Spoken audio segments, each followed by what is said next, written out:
ఖమ్మం జిల్లా వైరా నియోజకవర్గంలో గెలుపుపై ప్రధాన పార్టీలు ధీమా వ్యక్తం చేస్తున్నాయి. గెలుపు మాదంటే మాదంటూ తొడలు కొట్టి ఎన్నికల బరిలోకి దిగేందుకు సవాల్ విసురుతున్నాయి. పార్టీ ప్రవేశపెట్టిన సంక్షేమ పథకాలే గెలిపిస్తాయని అధికార పార్టీ ధీమా వ్యక్తం చేస్తున్న నేపథ్యంలో అధికార పార్టీ నేతలపై వస్తున్న అవినీతిని అడ్డు పెట్టుకొని బీఆర్ఎస్ కు చెక్ పెట్టేందుకు ప్రతిపక్షాలు సిద్ధమయ్యాయి. వైరాలో ఈసారి గెలిచి నిలిచేదెవరో తెలియాలంటే లెట్స్ వాచ్ ది స్టోరీ.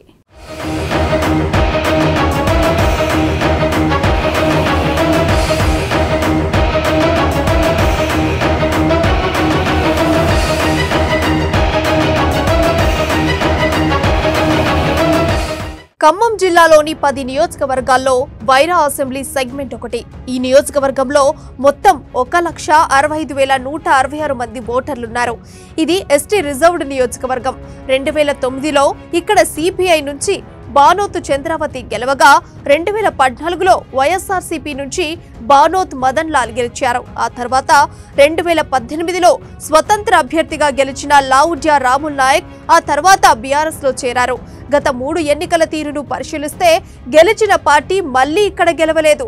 ఏ అభ్యర్థి కూడా రెండోసారి విజయం సాధించలేకపోయారు. అంతేకాదు గత 3 ఎన్నికల్లో ఎప్పుడూ అధికార పార్టీ గెలవలేకపోయింది. ఇది ప్రత్యేకంగా ప్రస్తావించాల్సిన అంశం.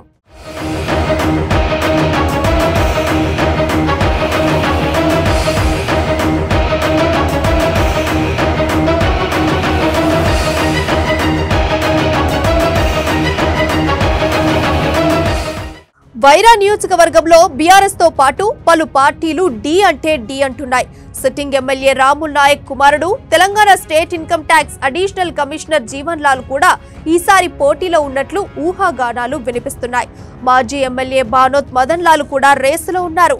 ఫిబ్రవరి 17న జరిగిన సీఎం కేసీఆర్ జన్మదిన వేడుకల్లో ఆయన హడావుడి చేశారు. తనికెళ్ల నుండి వేలాది మంది బైక్ ర్యాలీ నిర్వహించారు. అదేవిధంగా మాజీ ఎమ్మెల్యే చంద్రావతి కూడా గులాబీ పార్టీ తరఫున నేను సైతం అంటున్నారు. సీఎం కేసీఆర్ జన్మదిన వేడుకల సందర్భంగా ఆమె కూడా ప్రత్యేక కార్యక్రమాలు నిర్వహించారు.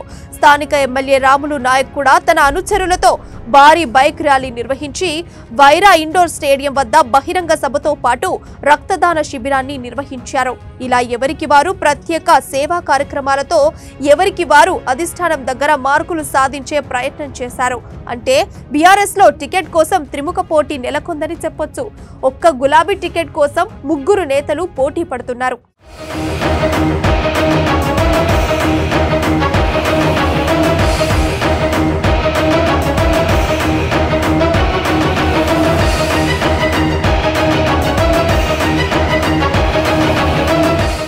సిట్టింగ్ ఎమ్మెల్యే రాములు నాయక్ గురించి చెప్పాలంటే ఆయన గతంలో కాంగ్రెస్ పార్టీలో పనిచేశారు.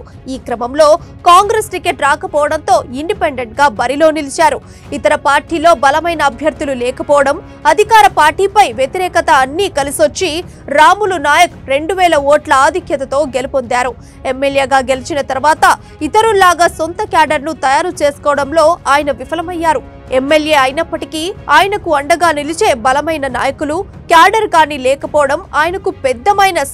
అంతేకాదు నియోజకవర్గంలో తన కుమారుడు income tax additional commissioner Jeevan Lal జోక్యం చేసుకోవటం ఆయనకు ప్రధాన సమస్యగా మారింది. దీనికి తోడు క్షేత్రస్థాయిలో ఆయనకు ప్రజల్లో అంత సానుకూలత లేదు. ప్రభుత్వ పథకాలను ప్రజలకు చేర్చడంలో ఆయన విఫలమయ్యారనే వాదన ఉంది. అలాగే దళిత బంధు స్కీంపై సంచలన వ్యాఖ్యలు చేయడంతో రాములు నాయక్ పై దళిత సామాజిక వర్గం తీవ్ర అసంతృప్తితో ఉన్నట్లు సమాచారం.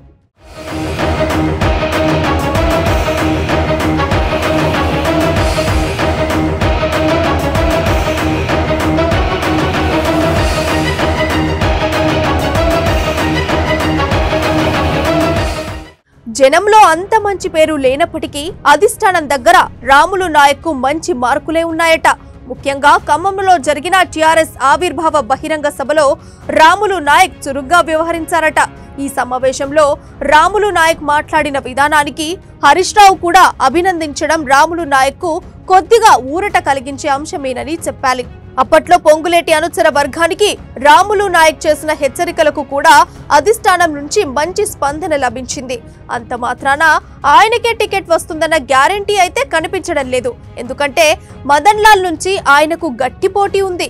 2014 అసెంబ్లీ ఎన్నికల్లో వైసీపీ నుంచి గెలుపొందిన మదన్ లాల్ ఆ తర్వాత గులాబీ గూటికి చేరారు. 2018 ఎన్నికల్లో గులాబీ అభ్యర్థిగా బరిలో నిలిచిన ఆయన ఇండిపెండెంట్ అభ్యర్థి రాములు నాయక్ పై స్వల్ప ఓట్లతో ఓటమి చవిచూశారు. సర్పంచ్ స్థాయి నుంచి ప్రజాక్షేత్రంలో ఎన్నో ఒడుదుడుకులు తట్టుకొని ఎమ్మెల్యే వరకు ఆయన ఎదగగలిగారు. అయితే ఎమ్మెల్యే అయిన తర్వాత మాత్రం తీవ్ర వ్యతిరేకతను మూటగట్టుకున్నారు. అధికార యాంత్రాంగంతో సరిగ్గా వ్యవహరించకపోవడం, ప్రజల్లోని వ్యతిరేకత ఇవన్నీ ఆయనకు అవరోధంగా మారి ఆయన ఓడిపోయారు. మరి ఈసారి ఆయనకు గులాబీ టికెట్ వస్తుందా, వస్తే మళ్ళీ గెలుస్తారా అన్నది మాత్రం పెద్ద క్వశ్చన్ మార్క్ అనే చెప్పాలి.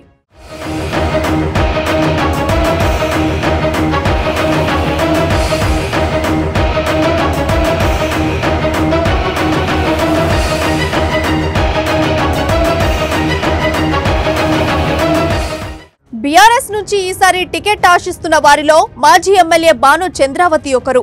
2009లో వైరా ఎమ్మెల్యేగా గెలిచిన ఆమె రాష్ట్రం ఏర్పడిన తర్వాత గులాబీ గూటికి చేరారు. సీఎం కేసీఆర్ టీఎస్పీఎస్సీ మెంబర్గా ఆమెకు అవకాశం కల్పించారు. గతంలో ఎమ్మెల్యేగా చేసిన అనుభవం, పార్టీని అంటిపెట్టుకునే ఉండటం, మహిళా అభ్యర్థి కావడం ఇవన్నీ ఆమెకు కలిసొచ్చే అంశాలే. అయితే 5 ఏళ్లు ఎమ్మెల్యేగా పనిచేసిన నియోజకవర్గంలో తనకంటూ సొంత క్యాడర్ను తయారు చేసుకోవడంలో ఆమె విఫలమయ్యారనే చెప్పాలి. అనునిత్యం ప్రజల్లో ఉండకపోవటం మరో మైనస్. కాబట్టి రాములు నాయక్, మదన్ లాల్ ను దాటి గులాబీ టికెట్ ను సాధించడం చంద్రావతికి చాలా కష్టమనే వాదన వినిపిస్తోంది. ఇలా రాములు నాయక్, మదన్ లాల్, చంద్రావతిలో ఎవరికి టికెట్ ఇచ్చినా మరో ఇద్దరు మాత్రం వ్యతిరేకంగా పనిచేయడం ఖాయం. ఈ నేపథ్యంలో అంతర్గత కుమ్ములాటలే బీఆర్ఎస్ కొంప ముచ్చడం ఖాయమన్న వాదన బలంగా వినిపిస్తోంది.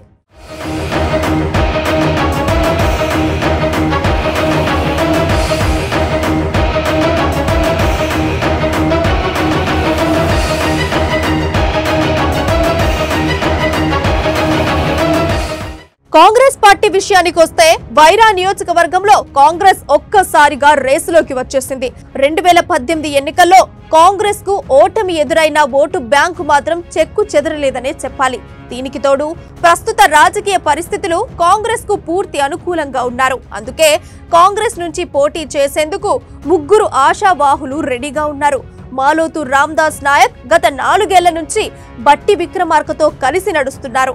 వైరాలో విస్తృతంగా పర్యటిస్తూ జనంలో ఉంటున్నారు. నియోజకవర్గంలో వివిధ కార్యక్రమాలు నిర్వహిస్తూ జోరు మీదున్న ఆయనకే టికెట్ ఖాయమని ప్రచారం జరుగుతోంది. అలాగే మాజీ కేంద్ర మంత్రి రేణుకా చౌదరి అనుచరుడిగా రామ్మూర్తి నాయక్ కూడా రేసులో ఉన్నారు. నియోజకవర్గంలో రామ్మూర్తి నాయక్ విస్తృతంగా పర్యటిస్తున్నారు. వైరా కాంగ్రెస్ టికెట్ తనకే దక్కుతుందని ఆయన ధీమాగా ఉన్నారు. ఈ ఇద్దరే కాకుండా వైరా నియోజకవర్గంలోని కొనిజర్ల మండలం గుబ్బగుర్తి లక్ష్మీపురం సర్పంచ్ భర్త బానోతు బాలోజు నాయక్ కూడా కాంగ్రెస్ టికెట్ ను ఆశిస్తున్నారు. వచ్చే ఎన్నికల్లో తనకే టికెట్ ఖాయమని ఆయన చెప్పుకుంటున్నారు. అయితే ఈ నేతలంతా కూడా ఎవరికి వారు టికెట్ కోసం పోటీ చేస్తున్నా హైకమాండ్ నిర్ణయమే శిరోధార్యమని చెబుతున్నారు. కాబట్టి కాంగ్రెస్ టికెట్ ఎవరికి వచ్చినా గెలవడం పక్కా అనే మాట బలంగా వినిపిస్తోంది.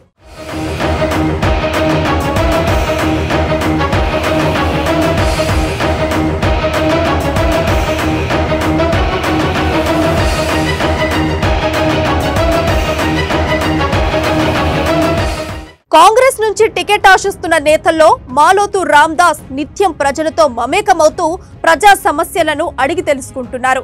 వారి సమస్యల పరిష్కారం దిశగా చొరవ చూపుతున్నారు. మరో అభ్యర్థి రామ్మూర్తి నాయక్ విషయానికి వస్తే మొదటి నుంచి ఆయన పార్టీనే అంటిపెట్టుకుని ఉన్నారు.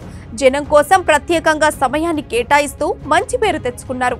ఇక కాంగ్రెస్ నుంచి టికెట్ ఆశిస్తున్న మరో నేత బాలాజీ నాయక్ కూడా జనంలో తిరుగుతూ తనకంటూ ప్రత్యేక గుర్తింపు తెచ్చుకున్నారు. ఈ నేపథ్యంలో కాంగ్రెస్ టికెట్ ఎవరికి వస్తుందన్నది ఆసక్తికరంగా మారింది. ప్రస్తుత పరిస్థితుల్లో కాంగ్రెస్ ఇమేజీ పెరగటం, పొంగులేటి కాంగ్రెస్ లోకి రావటం ఇవన్నీ హస్తం పార్టీకి బాగా కలిసొచ్చే అంశాలే.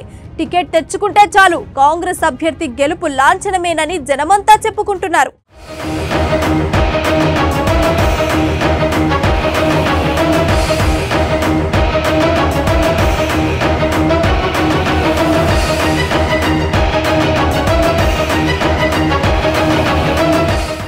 వైరాలో బీజేపీకి అంత పట్టు లేనప్పటికీ ముగ్గురు అభ్యర్థులు టికెట్ కోసం పోటీ పడుతున్నారు.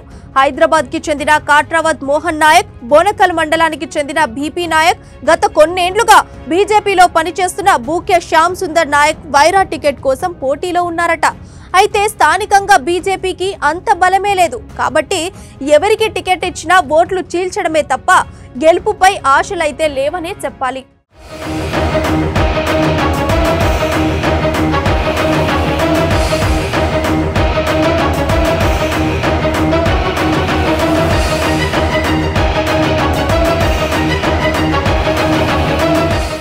ఇక ఒకప్పుడు ఖమ్మం జిల్లా వ్యాప్తంగా మంచి పట్టున్న కమ్యూనిస్టులు వైరాలో క్రమంగా పట్టును కోల్పోయారనే మాట బలంగా వినిపిస్తోంది. తాజా రాజకీయ పరిణామాల నేపథ్యంలో పూర్వ వైభవం అసాధ్యమనే వాదన ఉంది. సిపిఎం అభ్యర్థిగా పోటీ చేసేందుకు బూక్యా వీరభద్రం సిద్ధంగా ఉన్నారని టాక్. అయితే ప్రస్తుత పరిస్థితుల్లో సిపిఎం ఇక్కడ గెలుపొందే ఛాన్సే లేదన్న వాదన వినిపిస్తోంది.